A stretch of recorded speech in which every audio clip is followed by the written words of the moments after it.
Hello, welcome to some Derps Talk About Games. I'm your co-host, Mango. And I am your co-host, Buddy. And today we're going to talk a little bit about Unhinged Universes Beyond sets. But before we do that, I want to tell the folks at home what it is we do on this podcast.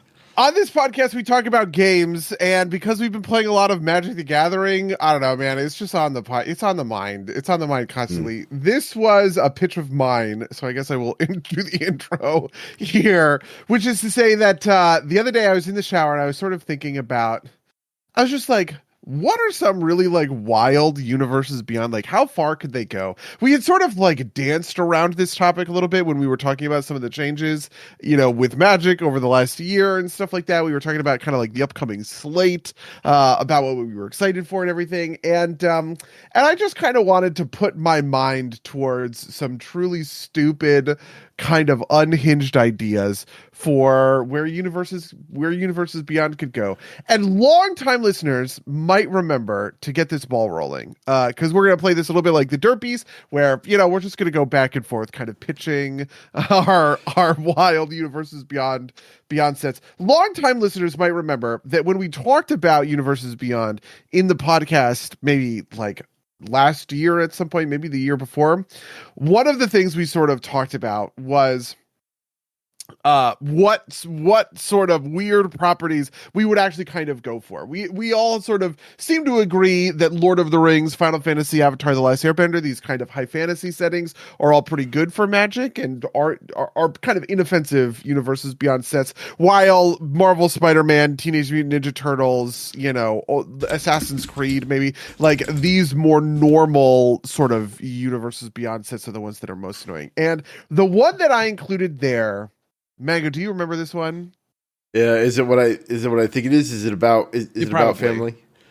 It's about family. Yeah, the one that I included there was the Fast and Furious franchise. Now, listeners of the podcast will also know that in 2018 I watched all of the Fast and Furious movies and fell hopelessly in love with them. I think that they're fantastic pieces of art. But I also think that even though it is a movie franchise that includes numerous mention of a racing competition called Race Wars, that actually it's very sincere, high action setting, where you have these larger than life characters who are excellent at driving vehicles. You could make a very compelling Magic the Gathering set out of the Fast and Furious movies. I also think that because the Fast and Furious movies, there have been 9 of them, you actually have quite a lot, and it's an ensemble, sort of thing itself. One of the things, for instance, that really sucked kind of about Spider-Man is Spider-Man is a singular character, but the Fast and Furious films, you have Dom, you have Brian, right? But you just have this huge cast of characters who you can go to and rely on. You have villains from a bunch of the different movies that you can go and make cards for. There's that guy whose name I don't remember in the first movie, but he dies, and it's very sad because that movie is weirdly way too serious about stealing DVD players off of trucks. That guy, he can get a Magic card. You have spin-offs like Hobbs and Shaw and the Tokyo Drift crew, right? And I would even in fact say that members of the Tokyo Drift crew should kind of be part of the main, the main set, the main thrust of the Fast and Furious universes beyond set. But I don't know. How does this hit you? What would you look for in a Fast and Furious universes beyond set? Yeah, so I think part of this is that we agreed that we would kind of do increasing levels of intelligence for this, and I think that this set is not only very doable. I think we already got this set and it was called Aether Drift, right? It's the mechanics are well supported. I see how it slots in, right? You could just kind of do this, right? And it would be fine. I think this is eminently doable. The only thing that gives me pause is, our other favorite MTG podcast Distraction Makers recently had an episode about kind of this legend rule thing that they've been talking about, where if you have too many characters, you basically have too many legends in a set. That's a problem, and I think Fast and Furious is probably fine, just because it's ensemble, but it's not crazy wide. I guess Teenage Mutant Ninja Turtles, you don't need Jenica cards at common rarity or whatever. But yeah, I like basically I actually think like I was thinking about this for some of my pitches too, is that Aether Drift, the mechanics in Aether Drift just kind of work, right? You can do start your engines, right? Like you can do vehicles, right?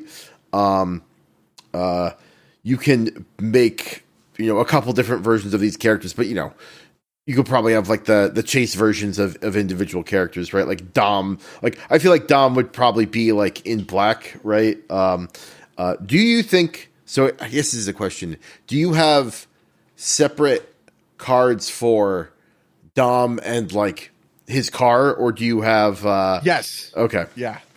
I thought a lot about the way that I would design this set. So I'm going to indulge myself. Firstly, it would be a 10 color pairing set. So it'd be like Ravnica, a bunch of two color pairing. So like white blue is going to be something. Blue red is going to be something. I didn't have, shall we say, amazing sort of hits, but I did have a couple that I wanted to pitch here.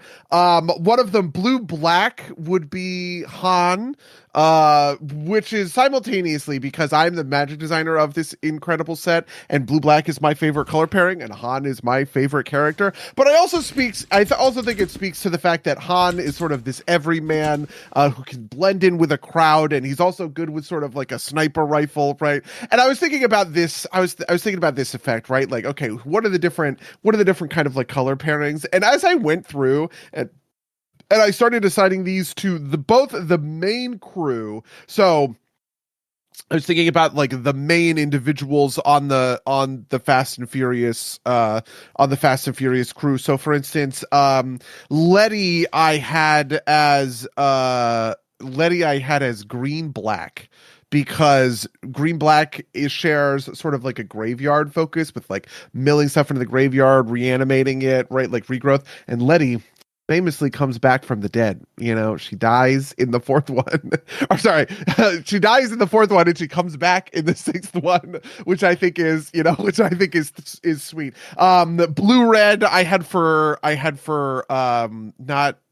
not Roman, for Tej, because he's the mechanic and you can do artifacts, right? So you can kind of make a blue-red artifacts theme around that kind of stuff. I had red-green as Roman, because red-green I think of as sort of strength, but also braggadocio. Like it is simultaneously muscle-bound and braggadocious, which is exactly what Tej is good for, what Tej is sort of good at. And I just went through and I was looking at these, and I actually kind of think the Magic the Gathering universe maps pretty insanely, or the color pie maps pretty well to what's going on in Fast and Furious, specifically because Fast and Furious has very fluid morals, right? So, for instance, one of the problems with something like Spider-Man, or like the Marvel set in general, is that like the association between white and black for like heroes and villains is very strong. But the Fast and Furious movies, right? Like they are fundamentally criminals, right? You can make heroes out of black, commanders, essentially, right? So Dom, for instance, I had Dom on white black because he simultaneously represents sort of the communal family. He represents family, right? That's the white side of him, but also black in the sense that he is a criminal and he does crime. He does crime sometimes, right? And I was just thinking about all of those, and it was kind of nice. So this is the most normal of my pitches. A couple of extra pieces that I wanted to put in. Number one, I would like there to be a card for The Rock flexing out of his cast, where you give a creature indestructible and then also have it, deal damage equal to its power to something, like have it fight target creature. I think that would be really sweet. I would like there to be equipment cards for the wrenches that Jason Statham, that Shaw and Dom use in their street wrench fight. at the end of Fast 7. I would like there to be a card for the DVD players. I think that there should be a card that is just like stolen DVD players or something like that, and it just calls back to the very first. We just have to bring something from the very beginning of the franchise. And I also would like the stunt in the very first movie where the car drives under the semi-truck. I'd like that to be represented in a card somehow. And I couldn't think of a good design, but I just think that you should put that on a card, and I would want that. I would want to see it so fucking bad. Anyway, so that's my first pitch. Fast and Furious, the Universes Beyond set. Yeah, some thoughts on my end. I think you could do something very cool for like commander purposes. Is you do partner with drivers and their vehicles. That's an amazing idea. Yeah. I didn't even think about that. Holy shit. And you could even do a thing where it's like, Dominic partners with any, muscle car subtype, the legendary vehicle. Charger. Yeah. You would probably do muscle car. Yeah, you're right. But like Dom does muscle cars, Brian does imports. Yeah, but like something like that where like, you can basically you can give a little bit of variation by like letting you pick like one of the, like I assume there's more than one Dominic, there's probably more than one vehicle for him that you can put in the command zone. Other thing, the thing that popped in my head is like an enchantment called Race Wars. I don't know what it does, but like immediately to the ban list, but yeah. I like the idea of repurposing some Aether Drift mechanics, especially max speed, because yeah. You know why I would love this? Because you could then also have a card that's probably in red, and it's like 1 in a red, and it is Nas, and it says set yourself to max speed, like you lose 5 life or something like that, right? Like, you could just immediately go to max speed without having to do the things by hitting the Nas button. How sweet would that be? Yeah. That or like something like a 10-second car, whatever the line is, right? Like, and like it's like you automatically advance up the chart regardless of whether you meet the advanced speed things. It's like an enchantment or something. There's like a saga that could be cool. Oh, that's actually an amazing idea. You could do something like, man, now that I'm like thinking about this, there's so many good fucking card ideas. Because another one I was thinking about is Race for Pink Slips, right? Which is a huge thing in the first movie. You could have like a blue, typically a blue control effect is probably about 5 mana, but you could discount it and you could go Race for Pink Slips. If you're at higher max speed than your opponent, gain control of a creature that they have or something, and you would have a discount. So the idea would be that because you're playing max speed and your opponent isn't, you get to steal one of their things a little bit cheaper, like for 1 mana less. I think that design like that would be amazing. One of the big problems I think with this set that really sucks is that you would also have to reach out to Corona for the IP rights to Coronas, because I would also really want to make sure there's a food token in there that is an ice cold Corona, and I would probably also just make a card that's some reference to you can have any beer in the house as long as it's a Corona. Love this. Okay.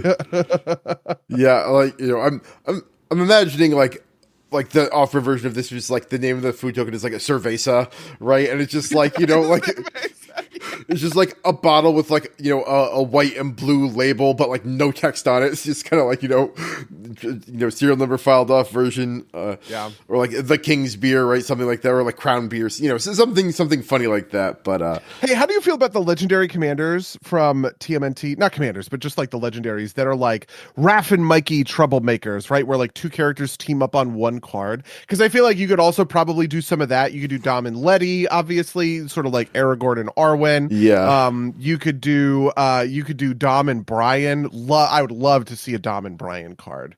Especially because I feel like that's how you'd get into 3-color commanders probably, right? So Dom and Letty would be white, red, white, green, black. So it'd be Abzan, because Letty is green, black, and Dom is white, black. And so when the 2 of them sort of like share a color fixation, you could get a 3-color. That would be an amazing cycle. You could go through and do a bunch of those. Yeah, no, I go back and forth in my head because this is going to tie into mine. Is like, do you want to do either like partners with like kind of swappable pieces of the partnership or do you want to do like a dual card like that? And I think either of them works. It's a thing. I think that's fine.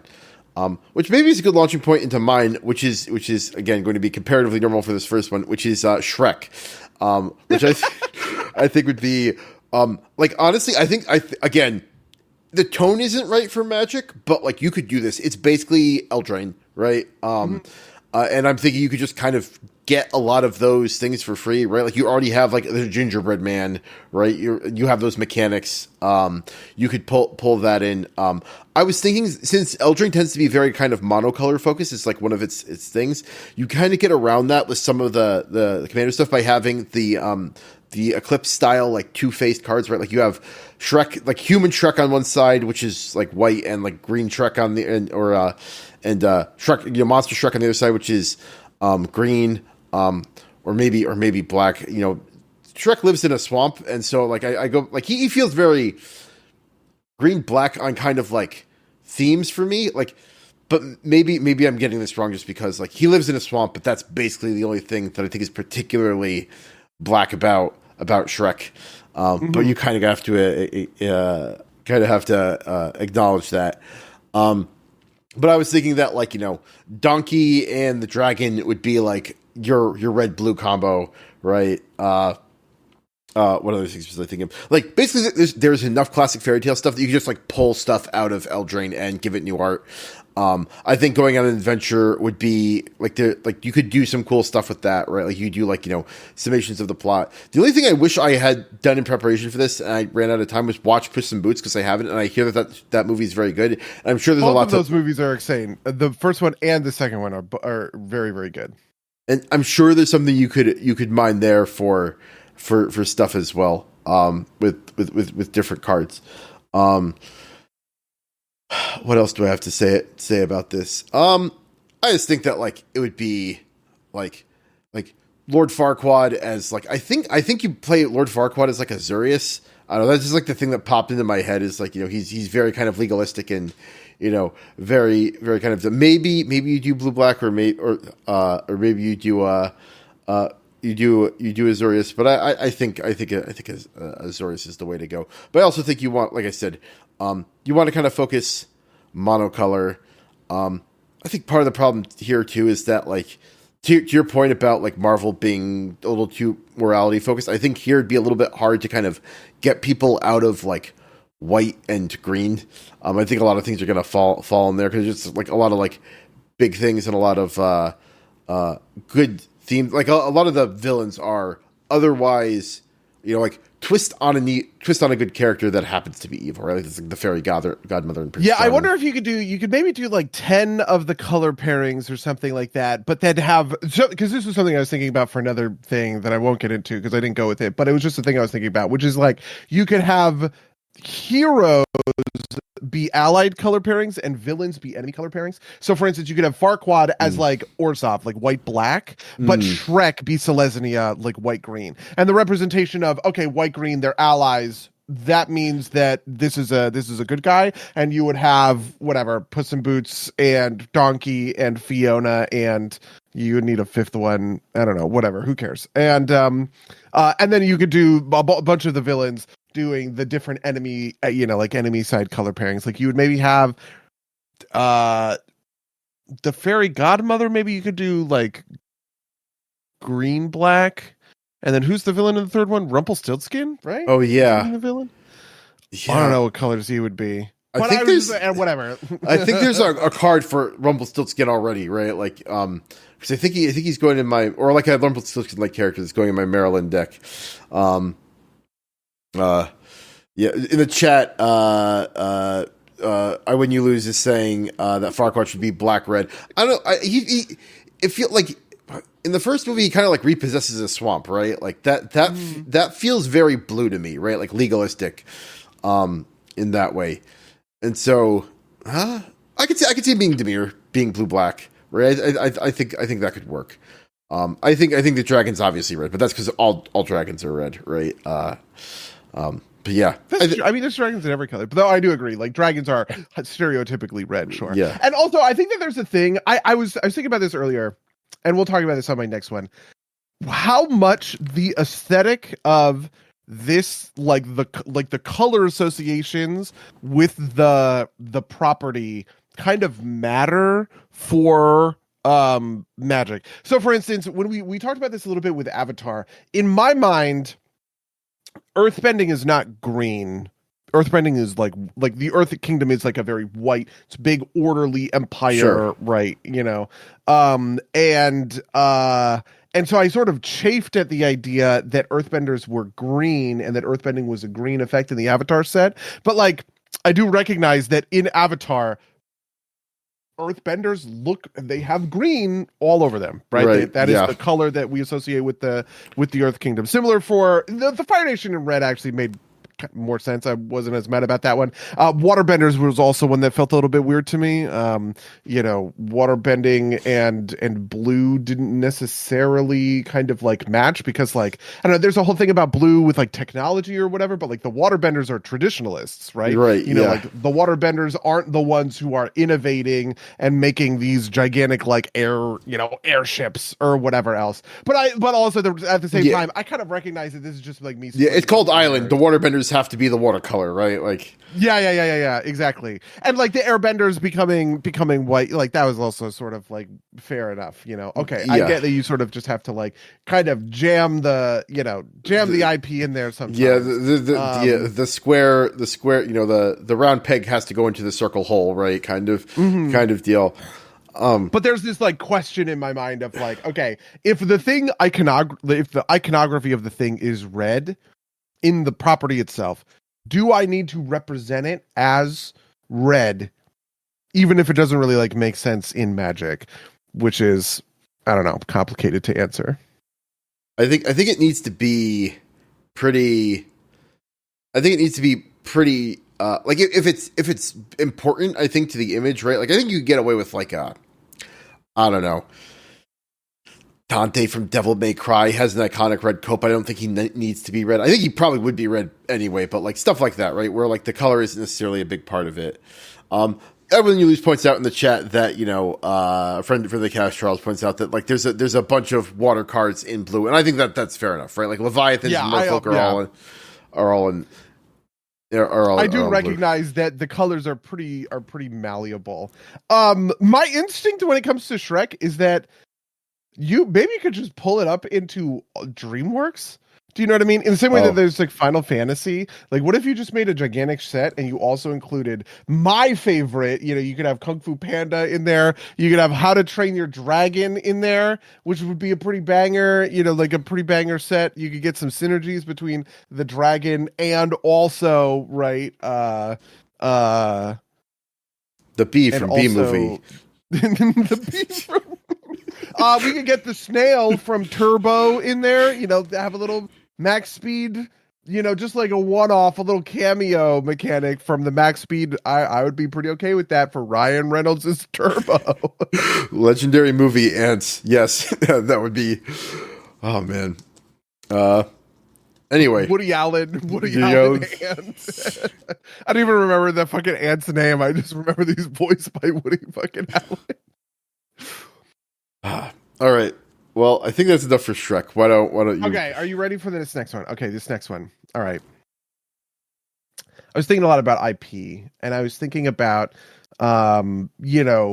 these IPs that Magic is going after are really big and they're really expansive, but they're also pretty, they're high profile and kind of expensive.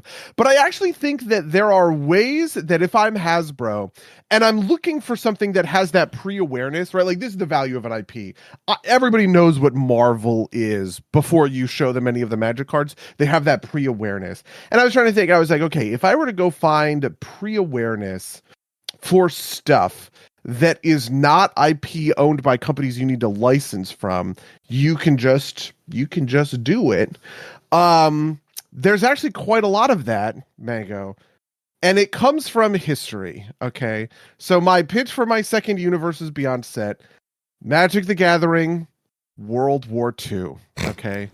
We know that the average age of a Magic the Gathering player is 35. They're cresting into that old man era where we're going to start getting really into fucking World War II history, like all of those guys at the, at the Northern Conspiracy. Magic, don't lean away, lean in, okay?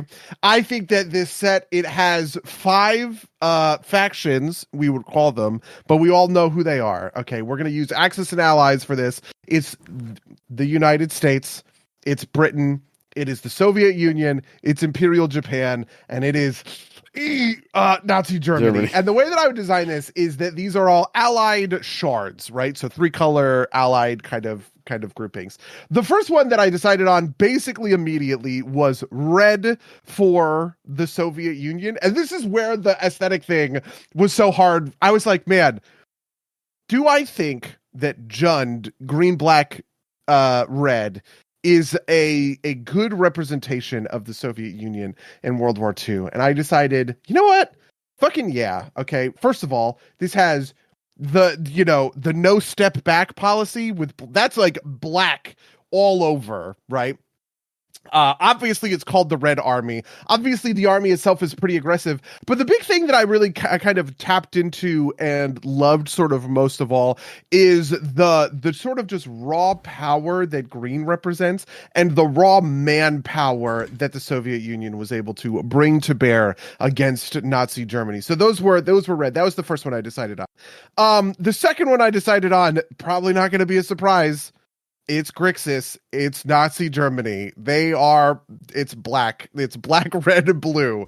The blue is a nice touch for Nazi Germany because, they have the aggression and they have that kind of like willingness to sacrifice at all costs that comes from black and the aggression from red. But they also had that technological piece of it, which is represented in the blue, which I think is really, really sort of like powerful, and sort of a valuable, sort of indicator. Right.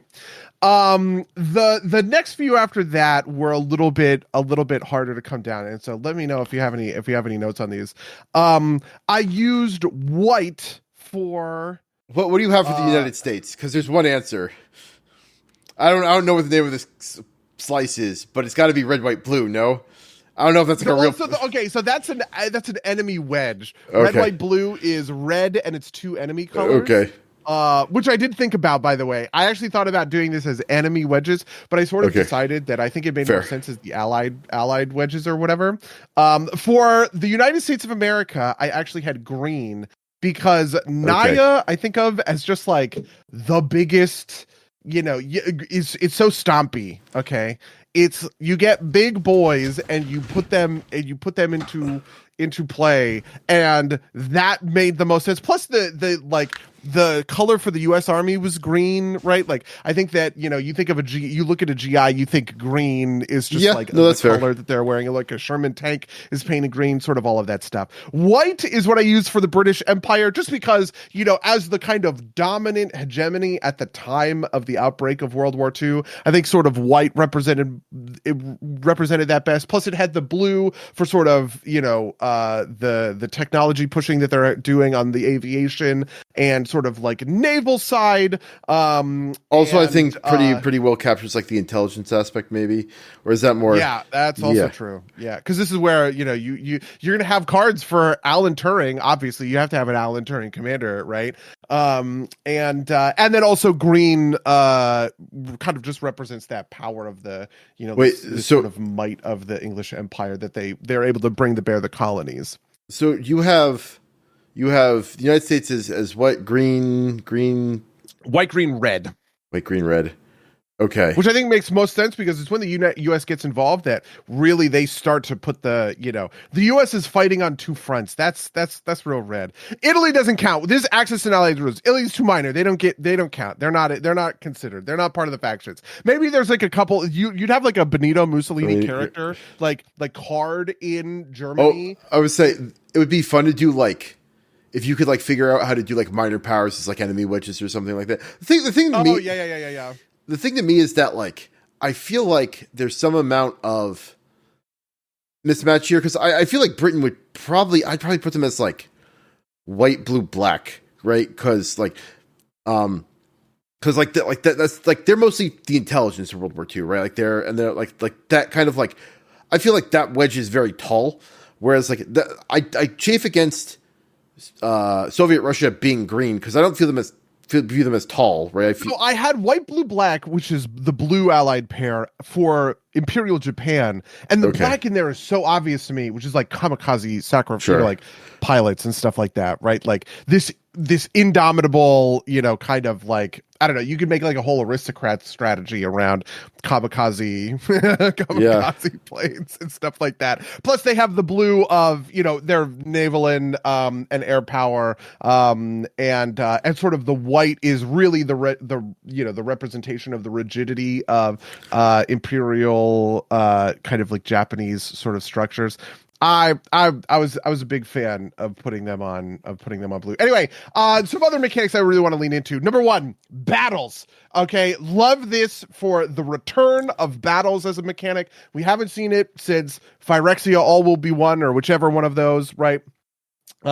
Where you give your opponents this little permanent and it has a couple of counters. You could have so many of these. The Battle of Midway, right? The Battle of Guadalcanal. You could have the Battle of the Bulge, right? Like all of these iconic battles. But this is the part that I really love about it. I love the idea that you would have different battles from different sides. So you could have a Battle of Midway that is the Japanese version of the battle, where like you're doing alternate history in Magic, where if the Japanese win this battle, because it's the Japanese flavored, I don't even know how you would say this, right? But you would have the front face of the Battle of Midway would be the same for both the Americans and Japanese, but when you flip it, it has different ones. And the American one would do something that is, like a stereotypical of sort of like, I don't know, whatever their colors. And the Japanese one would do something stereotypical of their colors. So for instance, if the US is Naya and Japan is Esper, they have this overlap of white. So the Battle of Midway would be a white card, and they both have that same front face. But the other sides of them would be different and unique, and they would be two technical different cards. I think that's pretty fucking wild. I think everybody would kind of hate that design, and they would probably be right to, because it's truly ridiculous and stupid. But I also think it's awesome, okay? And I love the idea of building a Universes Beyond set around real battles. Now, there is a problem with this set, Mango. You might be able to guess it. Yeah, it's like, how do you put any of the German army cards into production, right? Like, and the answer I came up with is the paradox answer. You don't use any swastikas. You just use iron crosses. You just use iron crosses. Yeah. Hitler obviously has to win. Yep, there would definitely be a number of Hitler cards. One of the cards I would really want, actually, that would be pretty important to me, kind of like Zuko Conflicted, in the same way that, in the Magic the Gathering set, you have Zuko Conflicted, which is not really a card. It's not built to be a commander. It's not like really all that good in any deck, but it just flavorfully really captures what's going on in kind of his brain. I would want to make a card like that for Hitler, but it ends with it sacrificing itself, and it would be Hitler in the bunker. Okay, I would really love, and then I would make a commander deck about Hitler in the bunker, where it's like, maybe I would make this like a saga or something, where after the third stage of the saga, you have to sacrifice Hitler because he shoots himself in the head. Anyway, so that's my pitch for my second big Universes Beyond set. Universes Beyond. You would call it Universes Beyond? Heroes of World War II. What would you, what are your notes? My notes are that this is interesting. It's just like there's so much here. There's so much here to mine, right? Like there's like Chris. Like the thing that's been stuck in my head since you first said it is that I feel like Soviet Russia should.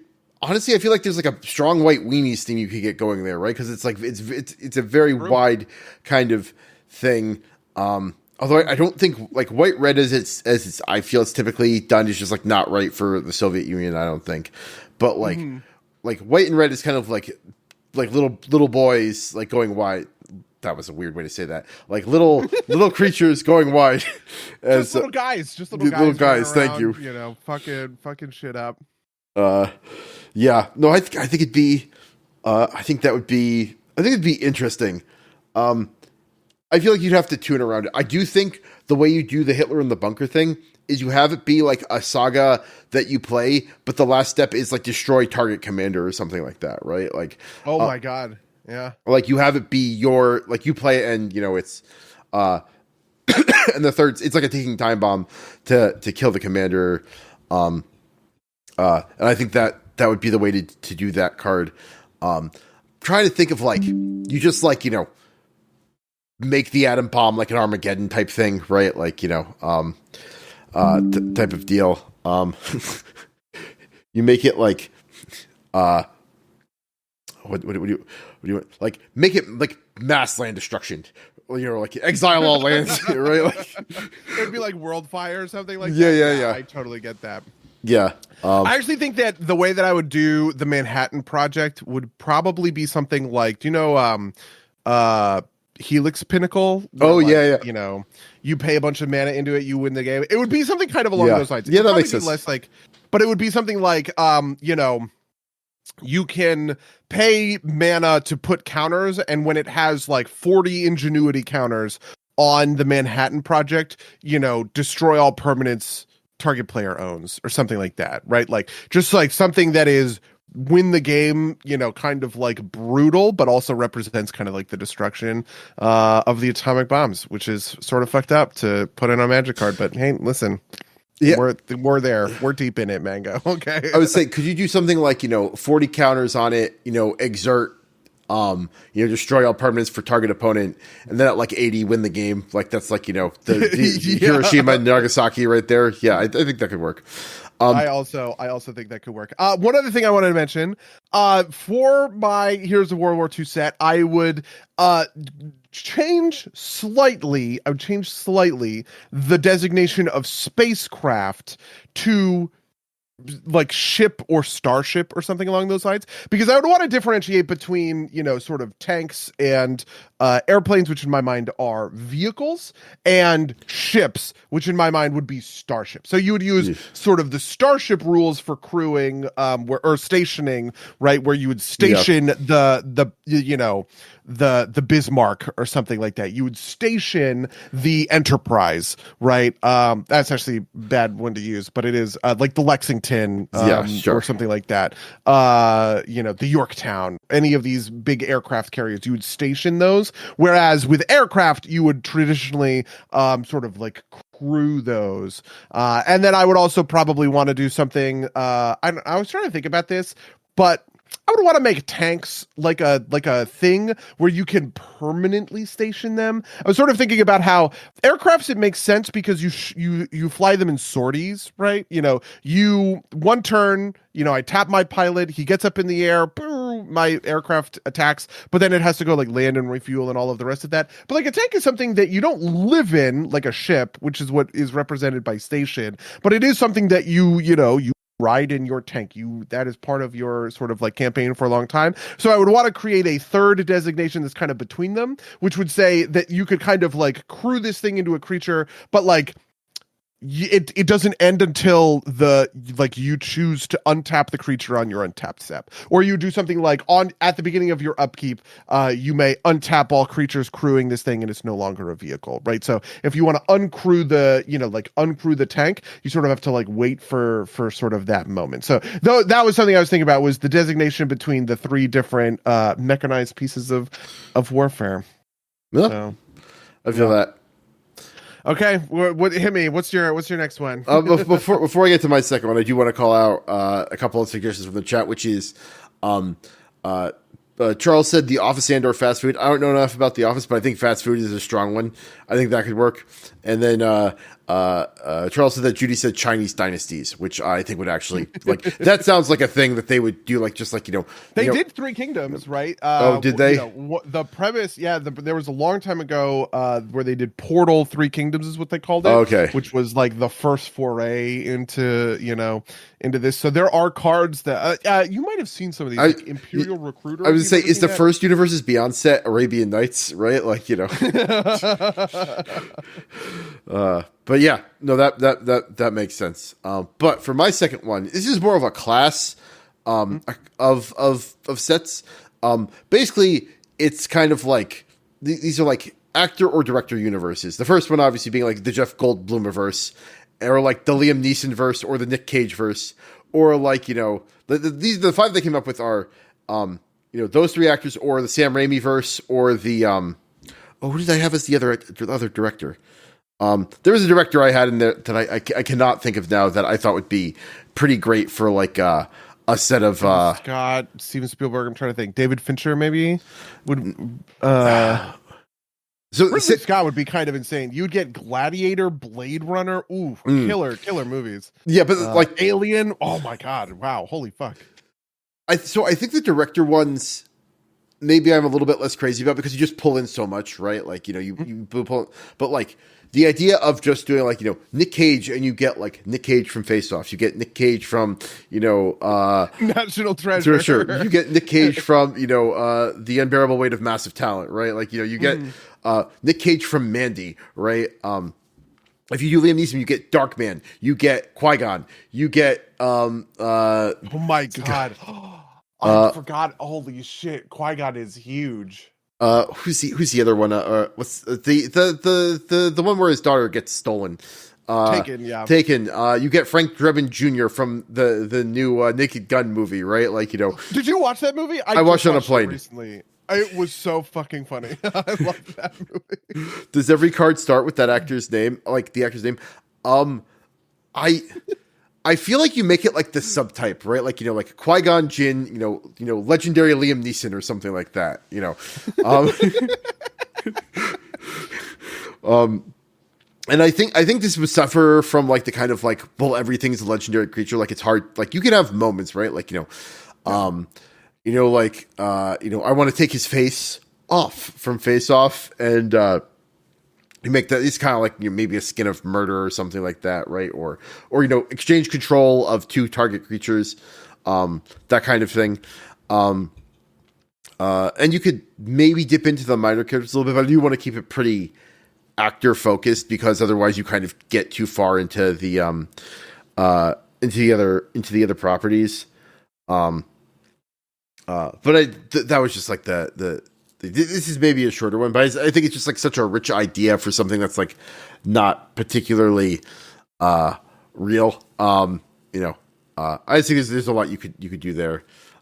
The problem, Charles says, the problem with actor versus is too creature heavy, but director versus could work. The problem I see with director versus is that, like, you know, like part of this was inspired by Red Letter Media just did like a, you know, ranking all the Sam Raimi movies, and I think that like there are like some of those that, like, you know, some of the Sam Raimi's movies are already universes beyond sets, right? Like, you know, Spider-Man, and some of the, and like you just like you said with Ridley Scott, you just have too much that you're pulling in.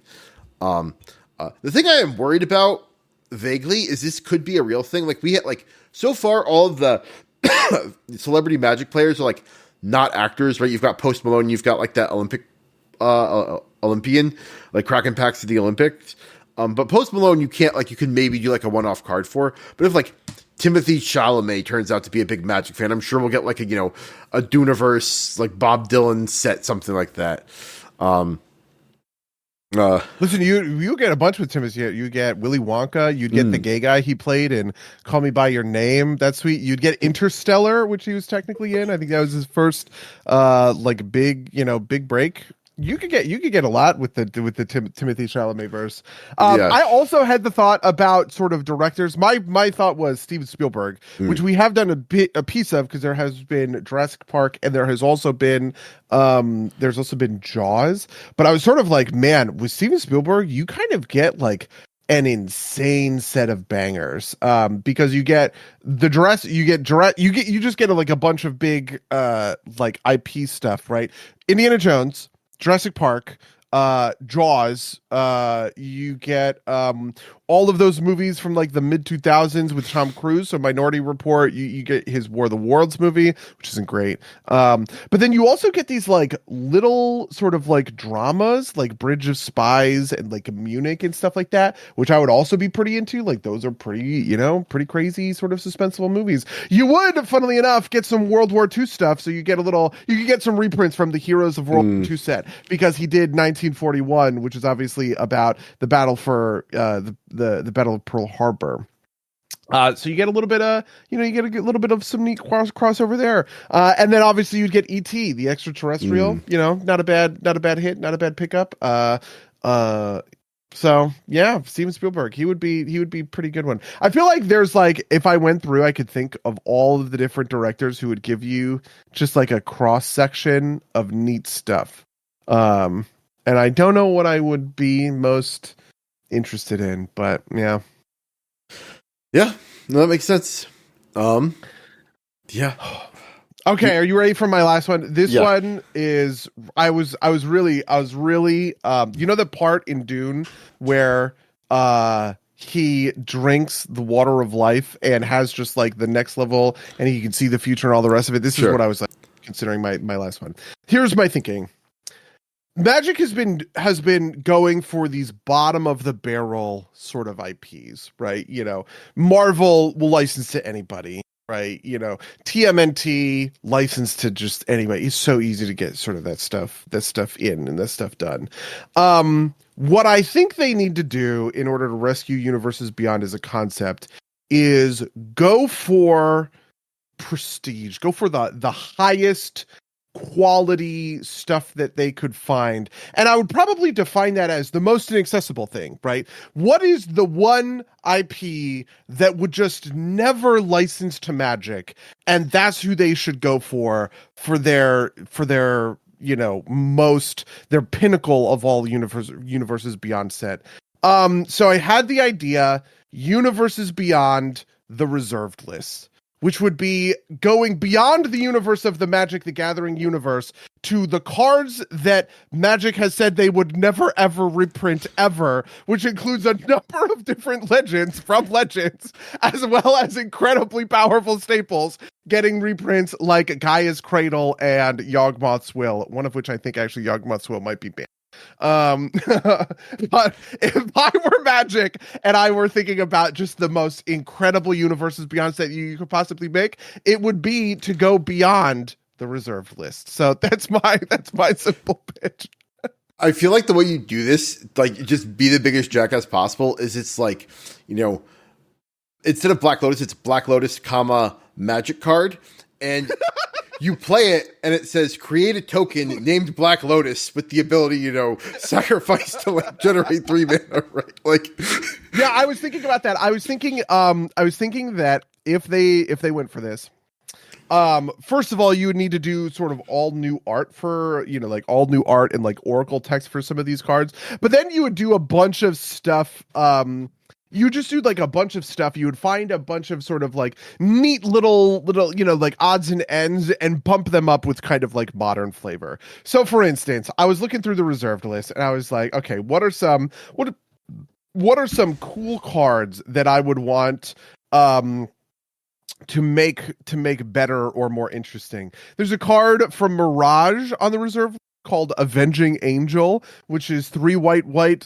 It's an angel flying. If Avenging Angel is put into any graveyard from play, which is weird because it would never go to any graveyard but yours, you may put Avenging Angel on top of owner's library. Obviously, a pretty dog shit card. Nobody would really ever play this one, I don't think. But I bet you could find like a neat riff on cards like this to do sort of cool things. There's a bunch of legends that are on the Reserved List that I think could probably sort of like use this treatment. So for instance, there's one called Halfdane that is one a blue, a black, and a white. So one in an Esper for a 4-mana shapeshifter. At the beginning of your upkeep, change Halfdane's base power and toughness to the power and toughness of target creature other than Halfdane until the end of your next upkeep. It's a pretty boring commander, just like not a lot going on there, but like you could definitely do some stuff where you have a sort of clone commander that is coming in these sort of like Esper colors and is copying, like power and toughness. And so I would use this as an opportunity where I would go like Halfdane, Tolarian shapeshifter or something like that, and he would have this ability to clone stuff more proactively, and whenever a clone enters the battlefield or whenever you have a creature enter the battlefield as this, it can also clone an additional thing, just like a million different ideas. Anyway, that's my most unhinged pitch. What do you think? I think that's a neat. I think you could also do like fun meta stuff with this too, like, you know, maybe pull in like some unset cards and, like, you know, reskin them as, like, you know, black border cards, right? Like, you know, rename Alexander Clamilton to, like, you know, I don't know, you know, Clam General or something like that, right? Like, you know, and put and, you know, put it in black border or something like that, or, like, you know, use this as an excuse to pull in some, like, Through the Omen Paths cards type deal, which would be fun. I think this is a neat idea to kind of, like, you know, I think the joke until it comes out is going to be like, this is actually what, like, you know, what's this set that's coming out later this year that's like Rift Wild or whatever, something like that. Oh, Reality Fracture. Reality Fracture, right? Like, you know, I feel like every kind of, like, a meta idea that we could come up with is going to be like, and that's actually what Reality Fracture is going to be. But I actually think that is a hilarious and fun idea, and I think that there's. I think the only issue you're going to run into is, like, you know, we all think of, like, the Power 9 or whatever, but, like, there's a bunch of, like, you know, not so fun or, you know, like, boring cards in there that just aren't gonna work. I, for one, would welcome the return of Shahrazad, or however you say it, just because Shahrazad. There is an episode of, I think, Commander at Home where Ben Brode, who was the game director on Hearthstone for a long time and then went to make Marvel Snap, he plays a Commander deck where it is the entire Commander banned list, which includes Power 9 cards. And he has anti-cards in there because all of the anti-cards are on the banned list. And he antes, and when you ante, you like reveal the top card of your library, it goes into the ante or whatever, and he antes an original Scheherazade. Jeez. Yeah, exactly. All right, man. All right. You have anything else you want to say this, or should I move on to No, that's it. That's honestly, that's the bit. There you go. All right. Mine is mine I think is pretty unhinged. It is a real world one. We have already had 2 sets set in New York City. And so I think we need to go to the most important thing about New York City in the past, you know, 30 years. And so we're going to do Universes Beyond 9/11. I just elbowed Orion. I'm sorry, Orion. But the idea here is just kind of, you know, it's what it says on the tin. I think there's just, like, it's such a defining moment for, like, the world. Frankly, one of the things that popped into my head is, like, you could reprint Plummet and just put that picture of that guy, yeah, as part of the set.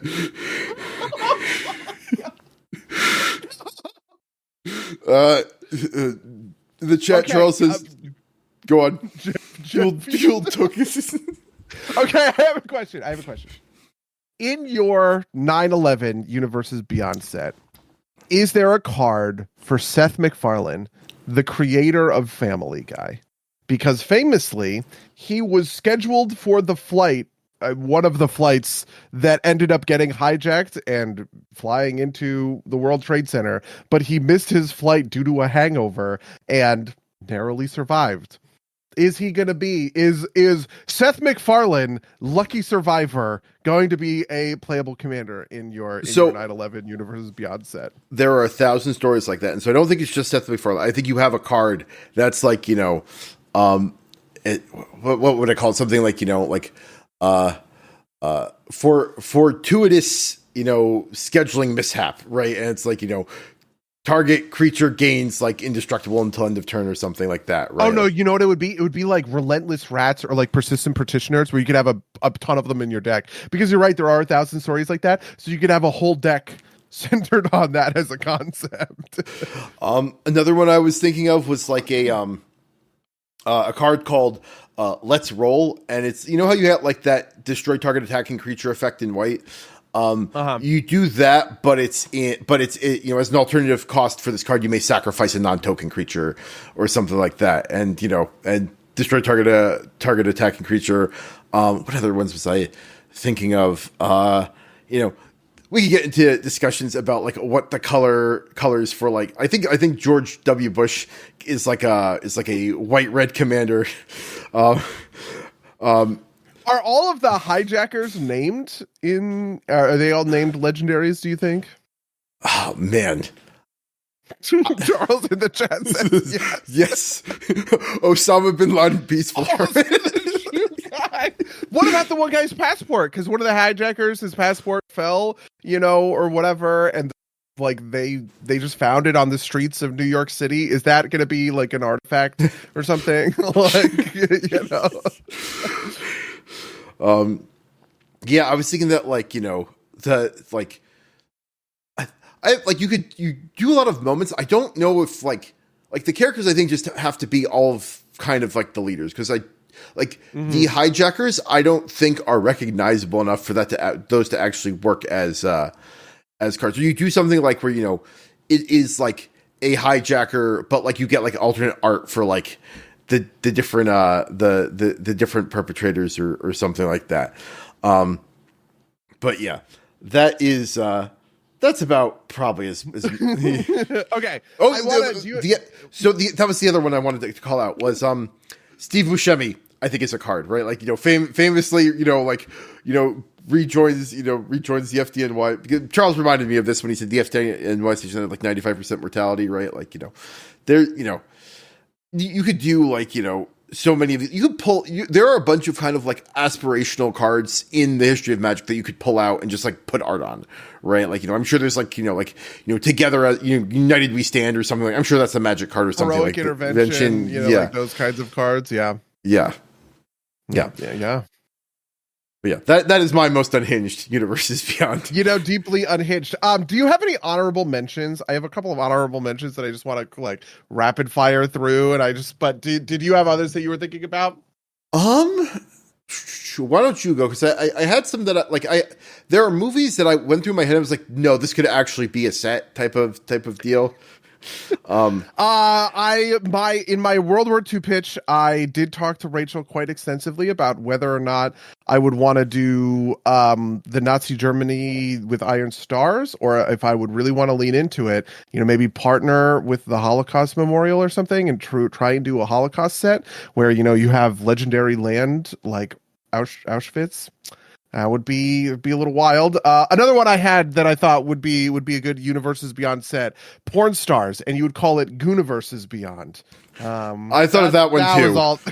That's all that I thought. Well, just like the idea. One that I really loved is Warcraft. I would really like to see a Universes Beyond set for Warcraft, specifically because they would run into the exact same contract dispute that they did with Spider-Man, and it would force them to do universes within Heroes of Warcraft, which I think would be fucking hilarious. Through the Omen Paths, Warcraft is just Warhammer fantasy cards.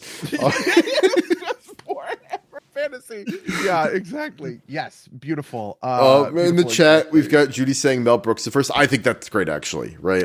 Mel Brooks the first would actually be amazing. I had one that was just Universes Beyond, like public domain, and you just look for every like recognizable public domain character and you put all of them into a set, because I really love the idea that you're drafting like Jack the Ripper versus Sherlock Holmes versus King Arthur versus Paul Bunyan. I just think all of those together would be really fucking sweet. That would be a sweet ass set.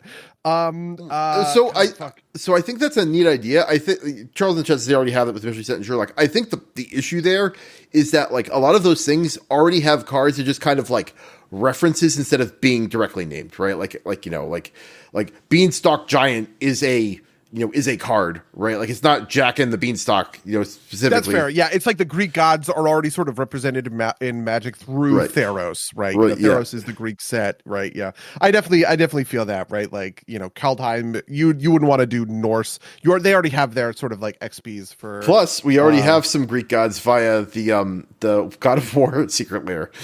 Mm-hmm. One of them that I was thinking is that you would do Universes Beyond the DC universe, but it would specifically be the DC extended universe, and then you would do a second follow-up set that's universes beyond the DC universe, the Snyder cut, where all of the cards would be in black and white, and there would be lots of blood tokens everywhere.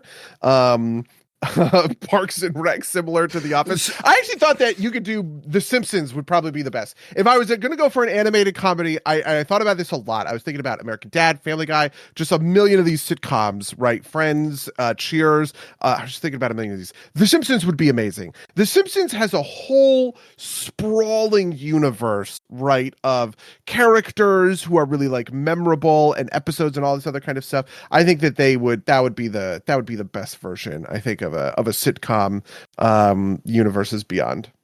So Charles is naming a bunch of shows in the chat, and I think those would be good for secret lairs, right? I could see a Parks and Rec secret lair being like a real thing. I don't think there's enough material to do a full set on it. But I think these ones you're putting up, like Anchorman would be a great Universes Beyond set.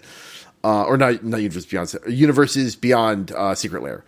I actually think Will Ferrell, to use your like director actor idea, Will Ferrell would be an excellent Will Ferrell verse, yeah, like Will Ferrell verse. You get a ton of really, really killer stuff. Because you'd get that whole stretch of those Judd Apatow movies, but you'd also get a bunch of like SNL kind of type stuff, which is just really, really good and kind of compelling. You get stuff like Zoolander, right? There's a lot of gold to mine by doing a whole set around Will Ferrell.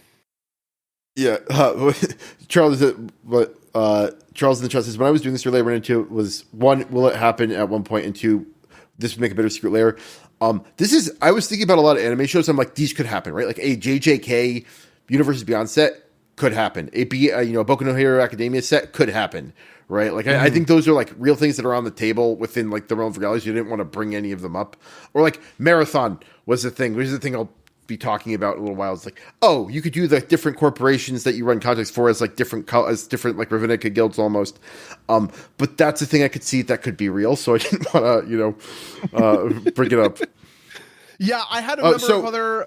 Real quick, Charles and Chess says Star Trek almost certainly will. Star Trek has been announced, Charles. That is happening. Yeah, Star Trek is later this year. It is the final set in 2026. This is a good one. Buddy Too Afraid to pitch Steve Irwin in Memorandum. I did love the Steve Irwin in Memorandum set, specifically because you could just do just a bunch of weird ass fucking animals. Love that idea for a set. One of the ones we also talked about was Sesame Street. Amazing idea for a set. Sesame Street gives you access to stuff like the Muppets, but just the idea of, like Big Bird as a commander or like the Count as a commander. Love that. Also, I have a new one, which is Mamma Mia. You know what? Excellent answer. I would love to do a Mamma Mia set. Some of the two normal ones that I considered, I was thinking about doing Warhammer Fantasy. I was thinking about my first one. I was like, what's the normal one I'm going to pitch? I was thinking about doing Warhammer Fantasy because I frankly love Warhammer Fantasy, and just sitting and thinking about what that set would look like and what the color combinations would be and all that stuff. I could do that all fucking day, but I decided that was a little too normal. Another one, Game of Thrones. I thought about doing a Game of Thrones one. But I also just think that's too fucking normal. I did think about Ancient Rome. In fact, my original pitch for the World War II one was going to be a Millennial Dads versus set where it's Ancient Rome versus World War II, because there's that meme about like when you get older, you choose one or the other, but I decided that concept was a little bit too crazy. And I also did think about Christianity. I did too. But my thing with Christianity as a Universes Beyond set is that I would have it be a multi-block version. So you would have the Old Testament, the New Testament, and then the Book of Mormon. Interesting. As my individual sense. You could just do the Bible, right? Like, as like there's plenty of stories in there, right? Like, Commander Job, this has to do nothing for you sacrifice a bunch of creature, and then after a couple of turns, gets Yeah, I was also back. thinking that you would have denominations as sort of like, not quite factions, but a little bit like factions in the same way you have like the Guilds of Ravnica. You'd have the Catholic Church versus the Evangelicals versus, the Baptists versus the Mormons. I was trying to think about what the different denominations I would choose. Like, you obviously have to have the Catholic. You have to have some version of like Catholic and like the problem Catholic or Protestants, but so Charles in the chat says, like, I think you could just do all Abrahamic religions. The problem with doing this or like the sex Christianity is assigning colors to any of these things would just be like a fucking minefield, right? Like, unless you like intentionally bring in like, the Satanists are, black, red because they're doing that on purpose. One that I was thinking of, I went on a whole tangent of literary classics where I was like, well, what should Magic do to get more representation in a female audience? And my answer for that was Universes Beyond Jane Eyre, because obviously Jane Eyre, all of the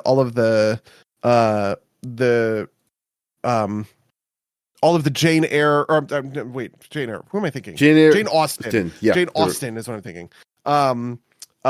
Because all of those books, like appeal to women. I thought about Twilight for the same reason. I was like, Beyond Twilight, just gotta get the girlies in there. I really love the idea that there's an artifact called the Cuck Tent, because of famous plot point in Twilight where I actually think it's the second book where Jacob cucks Edward by getting to like warm up Bella or something fucking stupid like that. And then the last one, the one that I'll leave you is I was thinking about literary shared universes. I was like, what literary works of fiction could I point to that have a gigantic shared universe? And the answer I came up with was Universes Beyond William Faulkner, because all of his stories take place in that made-up county in, I think, Mississippi. But all of the books have connectors to all of the other books, so it's sort of like the Marvel Cinematic Universe, like fucking highbrow. And I just think that Universes Beyond, As I Lay Dying, and The Sound and the Fury would be sweet. So there you go. So the version of that might actually happen is Stephen King verse, right? Like, oh man, Universes Beyond Maine, right? Like, yeah, when you get like the weird ass turtle from it, and would you get like the Stand and all of that stuff with the Dark Tower?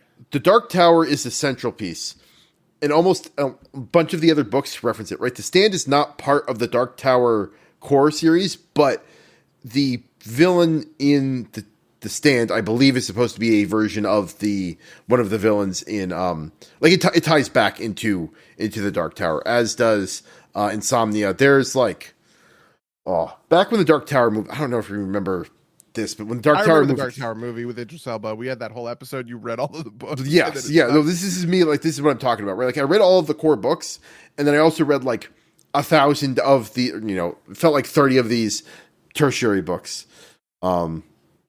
I actually, Universes Beyond Tom Clancy's a great idea. Another one I had that was an idea was Universes Beyond John Grisham. But the thing that I would do, so John Grisham writes these legal thrillers in the 90s. A bunch of them get turned into movies, like The Pelican Brief and The Firm, and the one that Francis Ford Coppola did that I can't remember, Rainmaker. That was a John Grisham sort of legal drama. The thing that you do with these John Grisham legal adaptations is you make the most intentionally confusing cards out of them that just have the most esoteric rules reflections, because the game is less about winning the game of Magic and it's more about proving that you understand the legalese that is Magic the Gathering. That would be a really sweet set, just the most complicated fucking Magic rules of all time. In the chat, Charles asked, did I like the Dark Tower? I think it was like past the third or the fourth book, I thought it got very stupid.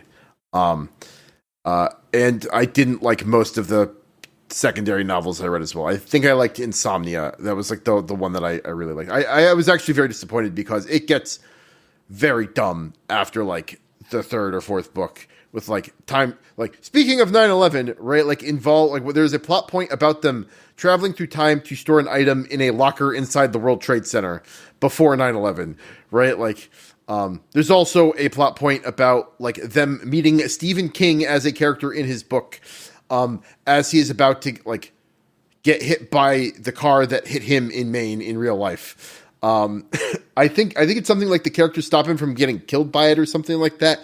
And Wow. it is. I think it's ridiculous. I am not a Stephen King fan, and that was like the Dark Tower was my first exposure to Stephen King, and the first book I really liked. The second book I also really liked, and I forget where it started to get bad, but I just don't think it's. I don't read Stephen King anymore. Fair enough. Okay, well, I guess that wraps all of our crazy. Oh, go for it. One more, just because you got it in my head. Universes Beyond Dr. Seuss, I think would be a killer. Oh, that would be so good, wouldn't it? You would get a ton. Yertle the Turtle, Horton Hears a Fuck, man.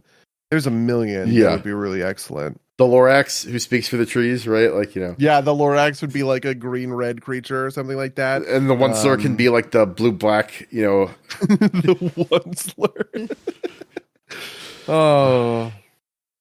Thneeda's equipment, yeah. The Grinch. I mean, the Grinch would be a spectacular magic card. I would love to make a Grinch tribal, like Christmas tribal sort of for token green eggs in hand. Did Rachel walk into the room to type food token green eggs? Yes, yeah. Rachel is like figuring out, like cleaning out our living room because we got a bunch of new furniture, and so we're moving it all around in preparation for tomorrow's D&D game. And came in here to type that into the chat. So fantastic. Okay, well, listen. Tell me about your week. Tell me about Marathon. I'm really interested. I did not play any Marathon because obviously the WoW expansion came out, and I couldn't be fucking bothered. So I just want to hear. All about Marathon. I am very much enjoying Marathon. It is one of the things I've said I've wanted, which is like diverse loot, very cool build systems, bungee shooting, which is great. The only problem I have with it is like it really is like a team, like it's best put into squads, and right now it's just me and Monik playing it, and so it's like the way I want to put this is I'm considering paying to win, and by that I mean buying copies for friends who are not yet playing but who have expressed interest, so we can get a third. Because the problem is like some of these, like there is a quest, the second quest for Sekaguchi Genetics is this. It's on the third map, which is this map called Outpost, and to get into the center, which is the pinwheel, it is like it's not quite as bad as a Destiny raid, but it is like that level of mechanics. You have to like collect a bunch of different access cards, or you have to shoot a bunch of stuff on the outside of the building. And people have been figuring this out, but like it's not as complicated as a Destiny raid mechanic, but you have to do it while people are trying to kill you. And so like the second step for the Sekaguchi quest is like you have to kill 2 of these enemies and pick up their combat data and get into the pinwheel and then get a thing out of the pinwheel and get it to like this extraction point. You don't actually have to extract with it. There's like a separate thing you can just extract the item for. It's like yesterday I put in like, I want to say close to a dozen attempts on this. And it's like, I got the cards and then I spent a couple things trying to figure out how to get into the pinwheel organically. And I went and looked it up and it's just like, I cannot get this done and get into the pinwheel and get out by myself just because someone's there to shoot me, right? Like, and the AI is super hard.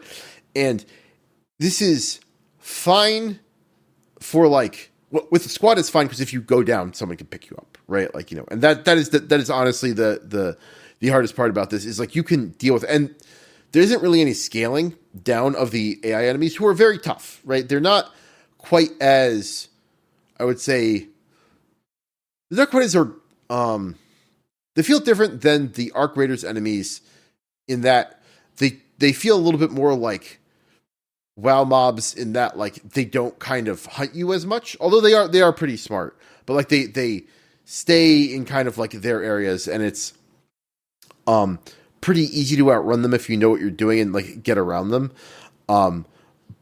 but they're hard to deal with, and you should be dodging them most of the time. And if you're just one person, it's hard to deal with like even a handful of them at a time. Like the number of times that I've died by having like, getting into a room and knocking down two or three different robots, and then the third one appears out of nowhere and hits me in the back of the head and knocks me over, and then I can't do anything because I can't get myself back up. Is been frustratingly a lot.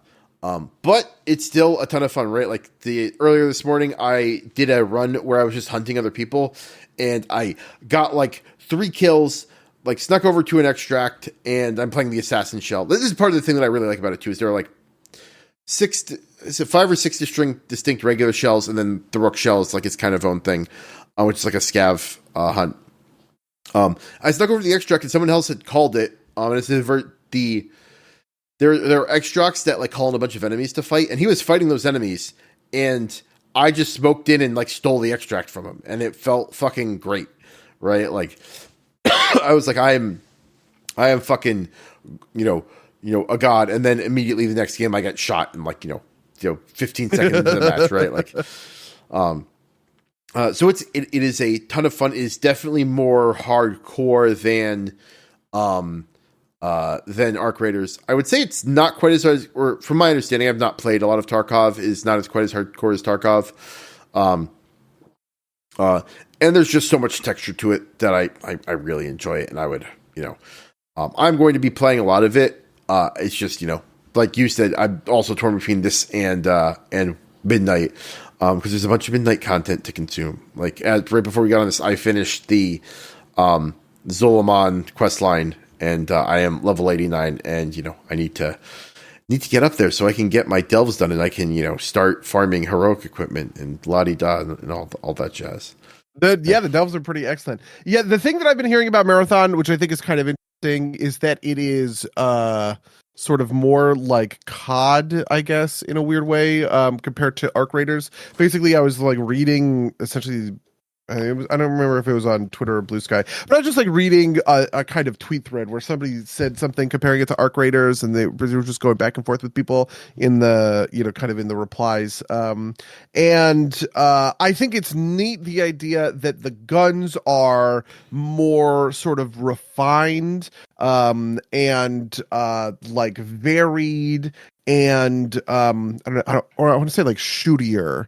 Do you know what I mean? Yeah. Basically, the point that the person was sort of making is like, in Arc Raiders, all of the guns kind of feel jank in a way, because they are literally sort of like jank. And also it helps with sort of like their time to kill and stuff like that. Whereas, in Marathon, they kind of compared it to, I guess they were talking about Overwatch and COD, where it was like really, really slick, clean sort of guns in comparison to sort of these, like, I don't know, janky, put together sort of like builds. And I was thinking about that as like a texture thing is kind of neat and interesting, right? Like the idea that one of them has sort of like depowered guns because they are, like whatever, in universe scrap, and the other one has slicker guns. But I don't know, that was just one Twitter thread. I don't know if you agree or disagree. That is absolutely true. I do think part of it too is that the game feels different as you kind of, like, I'm not very far up the loot ladder, but I can already feel the changes, right? Like the builds get more crazy the higher tier loot you have, and like something as simple as like having a higher tier shield. Like I found my first blue shield earlier today, and the amount of survivability it gives you above the green tier, like the free stuff is white and the common tier is green. Like that level of survivability, like that step up, makes the game feel very different and makes it feel a little bit less unforgiving. If like you're facing the wrong way with a white shield, you'll be down before you can turn around, right? Like, and just that little bit more of survivability, I think, really changes the way the game feels. And I think, the thing I'm afraid of is that's going to be too much of a hurdle for like most people to get through before they like start, like, before you get to the good stuff is the way I would put it. And also just kind of like, it's hard to kind of feel my way around when I'm supposed, like, the reward structure and like when I'm supposed to be taking risks and when I'm not. I was like, I will do a bunch of runs with free kits and just jump in and not super care so much, right? Like the thing that really got to me yesterday was like, I was like, like in my second or third attempt for this quest I still haven't finished. I was like, okay, I'll put on some moderate but not great gear. But I load in, I start running, I know where I need to go, I point in that direction, I start walking that way, and I hop over a ledge and I don't realize it, but it's like outside of the map and I fell off and I immediately die. I'm like, fuck this, right? Like, I've lost all of my gear instantaneously. I'm just going to run free kits for a while. And that felt good as a learning experience, but I also feel like the problem is going to be that people are going to be too tempted to do that kind of constantly, at least for a while. When I think you really should be spending some of your gear a little bit more aggressively. The thing is that like I think the incentive structure is not to do that in solos because like our creators, I think solos is pretty well is a pretty well comparable to trios in terms of like doability. Solos is like just it's very hard to kind of do a full like a real run. I feel like with solos in marathon, and so yeah, that was something else I was reading. Like I said in the tweets and skates or whatever, people were talking about how kind of permissive the gear was, that you just kind of I don't know, people were not holding on to things. They were just kind of spending it pretty freely because the ability to get, I guess, I don't know what a sponsored kit is, but the ability to get sponsored kits sort of means that, you should just push, right? You should just go in with your best stuff every time, which was pretty markedly different, right? Like when we were doing Arc Raiders, I was definitely not pushing every time. I was like leaving some of my stuff in the vault so that I could come in with a really strong loadout for like the times where we wanted that to be a thing. So a sponsored kit is the like six factions in the game. Each like rotating per day, one will be free, and they will give you a kit that is free, and it has like a standard set of things, and you can do that kind of infinitely, and you don't get a ton of like you get like a very basic gun, no shield, and like so something just a mechanic to mention I think is very cool is there are consumables that if you extract with them, they will just get sold. They cannot, they are like degraded, and so they can't come out with you. And so like these sponsored kits will have all like, temporary weak medicine, or shield kits and medicine kits, rather than any of the real stuff in it. And so that's pretty like, I think if you're consistently running with a team, I think it's fine to just push gear. The problem is running solo, you can't do that. And also filling, I do not feel confident doing that because it's a roll of the dice who you're loading in with. You might get a couple of jokers. You might get a couple of really smart guys, or like even when I've been playing with Monic, like if the third guy just decides to do whatever he wants to do, then it's like, well, I guess we're following him because otherwise we are going to fucking die, right? Like yeah, because there's no duos mode at the moment. But yeah, but it's a ton of fun, and I am very much enjoying it, and it is definitely going to be heavily played over the next couple of weeks. Okay, well, hell yeah. I have not been doing basically anything except for Midnight, which it was funny. We were talking about this on Friday because you came over to my house and we played Commander and stuff like that. And we were talking about how like WoW has sort of hit this stride where it is things are not different, they are just different. Which is to say that like the structure of everything seems basically exactly the same. It is just that the content is different in the sense of you are doing raids and dungeons and delves and world events, but what those delves are, that's the different part. What those dungeons are, that's the different part. What the world events are, that's the different part, kind of thing.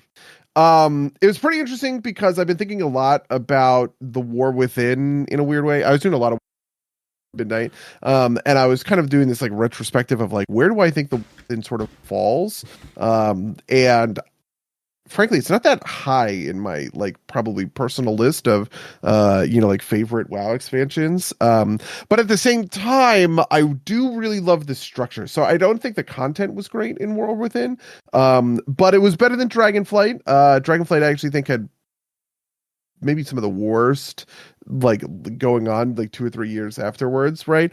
But Midnight has been very satisfying so far. Like the world events on Midnight, Abundance is amazing, not just because of my avowed libness, right, but just because it's mindless and stupid, and you get into a big group and everybody starts lagging out because the game is just like aggressively trying to process the most numbers as possible. I really like, have you done the party yet? No. The world event in Eversong Woods is called like Saltheral's Party. And it is sort of like the Revendreth, which is done for Back from the Beyond, probably. Like the Revendreth anima, like the unique feature that they have. Do you know what I'm talking about? Yeah, I think so. Yeah. It's like that, but you are appealing to the interior Eversong. So you're appealing to Murder Row, the Farstriders, the Magisters, and the Blood Knights, which are like these 4 big kind of like factions inside of the, like inside of like Blood Elf Society. And that's just so sweet. I just really love the way it kind of into sort of like lore and stuff like that. So the content, it's all the same, but it's all different. That's kind of what Midnight, it's kind of what Midnight feels like at the moment. I will say I fucking hate portals. I am so annoyed that 2 of the zones, Heron Dar and Voidstorm, are accessible via portals. I just think this is so fucking stupid. I want to fly to the zones. It is neat to fly out of the city and go to Eversong Woods and fly out of the city and go to Zulaman. It fucking sucks to go to a fucking portal. I hate it so much, and it makes me hate those zones more than the other 2 for no apparent reasons. But we'll probably like talk more about, Midnight impressions in a future podcast episode. Yep. The only thing I will say about it is I am at this happens a lot, I think, with these expansions. It's like this sour spot where like I am finally out-leveled my previous expansion gear. And so I start feeling very weak around like level 86, 87. And like, it's like, okay, well, I guess I gotta climb up.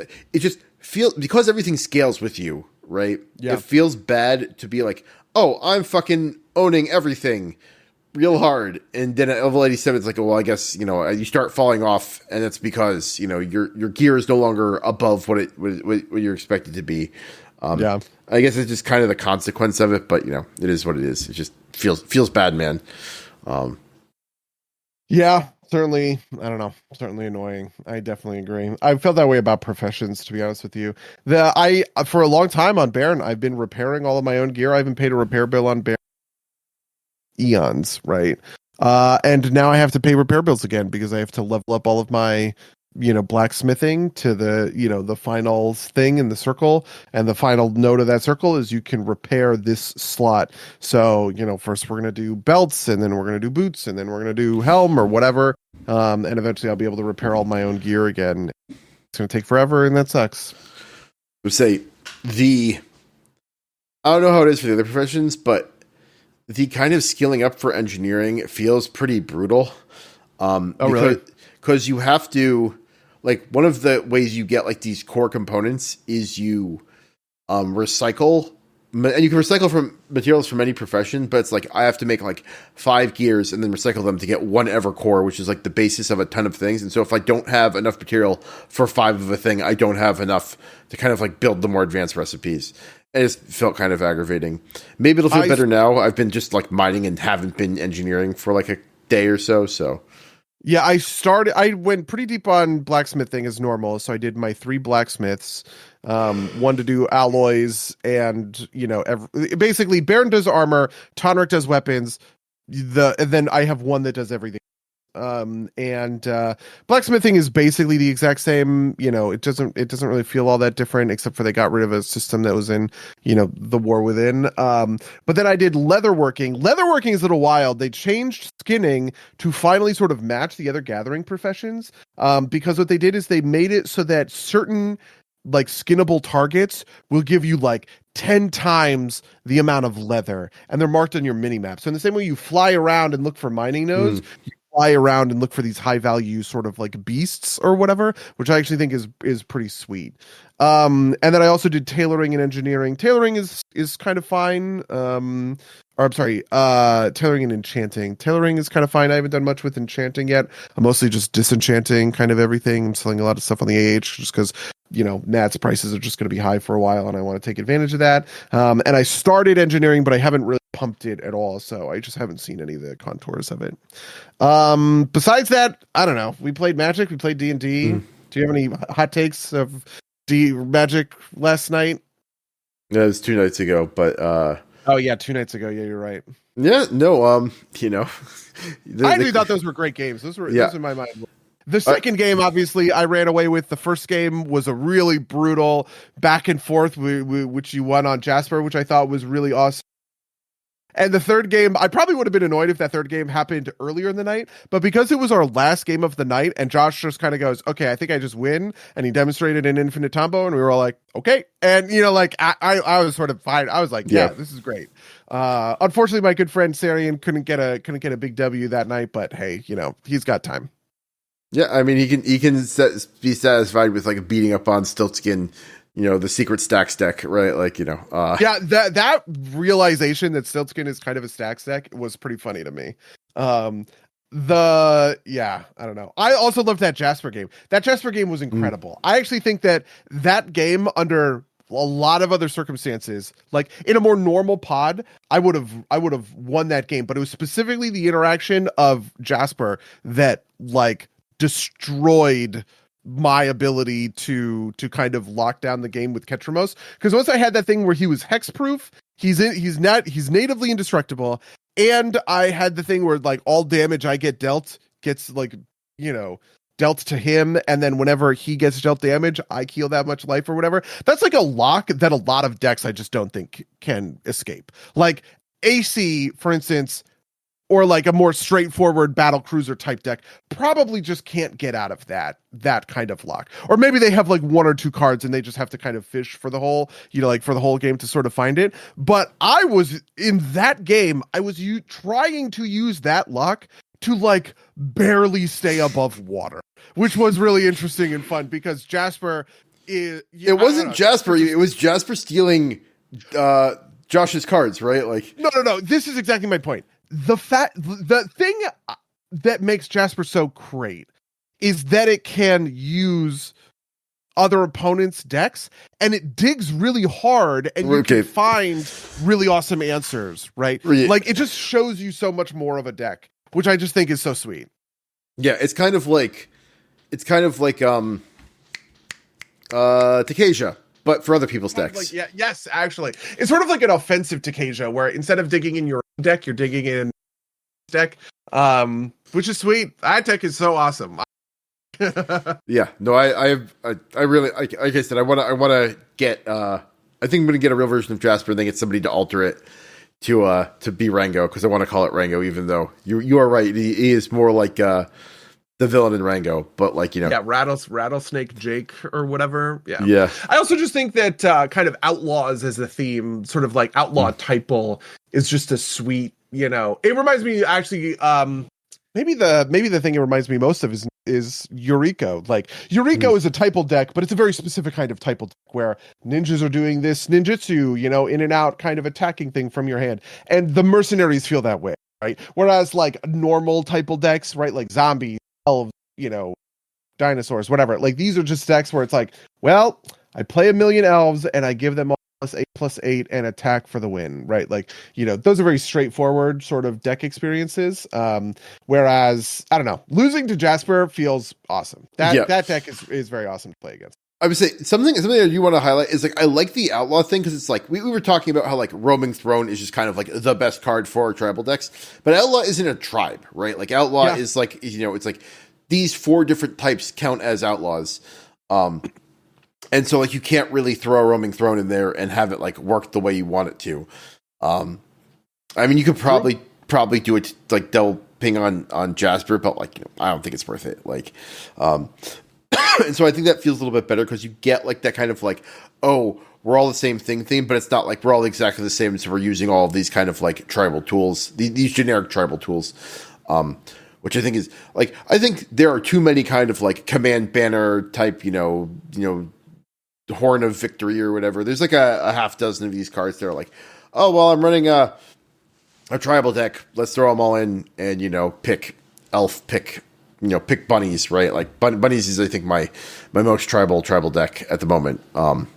Yeah. Okay. Well, I guess that's that. Yeah. All right.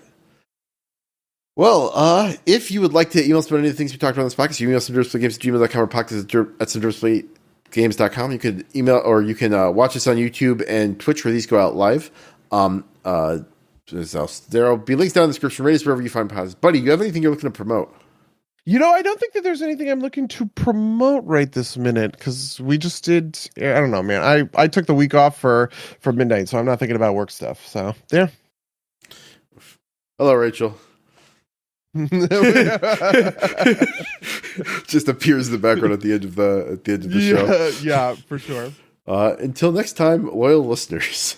Okay, until next time, dear listeners.